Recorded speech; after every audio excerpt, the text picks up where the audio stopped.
আমি বিশ্বাস করি মানুষের জুলুম করতে হয় না, জুলুম করলে একদিন না একদিন এটার ফল পাউন লাগে। আমি আপনারা কাছে আমি আইছি আপনার দুঃসময়ে খালি আপনার পাশে দাঁড়াইয়া কইতাম যে ভাই সাহেব আমি আছি আপনার সাথে। যেহেতু মাল বানাইবার লেগে এমপি হয়েছি না, আর কেউ 2 নম্বরই মাল বানাইতে দিতাম না। আমি আপনার বন্যার সময় এই লাইনার যাইতাম না। আর কোনদিন যদি সুযোগ পাই ছাতক যদি আই, ওই 22 সালে আসলাম রাত্রে আদাবত আইনটা মাঝে কয় ই নদীর মধ্যে আইনা কয় ডাকাইতে ধরবে একটু পরে বেলে। এবার আমি যে কিতা কমে তুমি কও কিতা ডাকাই ধরবে আলাপ হইছে না তা ডাকাইতের সাথে। এরপরে বেটারে লিয়ে গিয়া টানাত গিয়া কত ঝামেলা জুমেলা পাওয়া আইছি। এবার এবারও আইছি, এবার দিনও আইছি, ভাবলাম ডাকাইতে নি রাত ধরে। তবে এখন আমার মনে হইতেছে আজকাল যে লক্ষণ দেখতেছি আর ডাকাইতে নাই মনে হইতেছে আমার। তবে মানুষ পড়াশোনা করলে, মানুষ অর্থনৈতিক ভাবে আগাইলে চুরি ডাকাতির মানুষ থাকে না। আমি যৎকাল পারছি সরকারি ভাবে জননেত্রী শেখ হাসিনার যৎকাল পারেন আপনাদের এমপি চেয়ারম্যান সাহেবদের মাধ্যমে চাউল পাঠাইতেছেন। আমি আমার নিজের ব্যারিস্টারির ইনকাম থেকে কয়েক লাখ টাকা ত্রাণ লইয়াছি আপনাদের এলাকাত।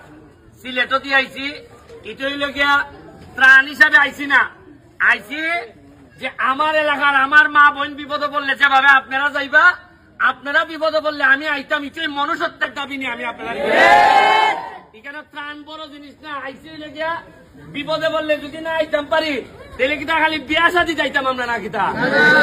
আসল সম্পর্ক তো ওইটাই, যখন মানুষ বিপদে পড়লে আয়।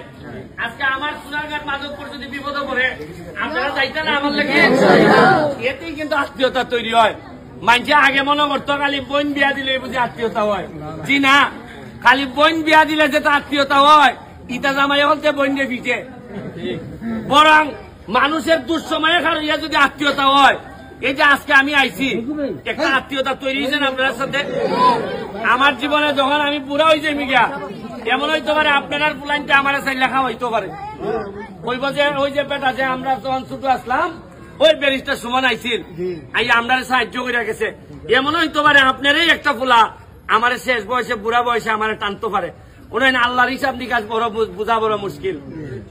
আজকে আমি নির্বাচনে দাঁড়াইবার সময় আমার লইয়া মানুষ 80 ঠাট্টা করছেন আমার বিরুদ্ধে, যারা বড় বড় নেতা তারা কইছেন আরে এত একটা ফুঙ্গা ফুলা, ইতো আমারে কইছেন। কিন্তু মানছে আল্লাহর রহমতে এমনই ভোট দিয়া দিছেন আমারে, সবচেয়ে বেশি ভোটে বাংলাদেশে বাস করে। আমি বিশ্বাস করি মানুষের জুলুম করতে হয় না, জুলুম করলে একদিন না একদিন এটার ফল পাউন লাগে। আমি আপনারা কাছে আমি আইছি আপনারা দুঃসময়ে খালি আপনার পাশে দাঁড়াইয়া কইতাম যে ভাই সাহেব আমি আছি আপনার সাথে। হয়তো সব সমস্যার সমাধান করতে পারতাম না, কিন্তু দুঃসময়ে খার হইবার অভ্যাস হোক, আপনার ছেলের হোক আমার ছেলের হোক। আমি কিছু ত্রাণ নিয়ে আইছি, এটা আপনারা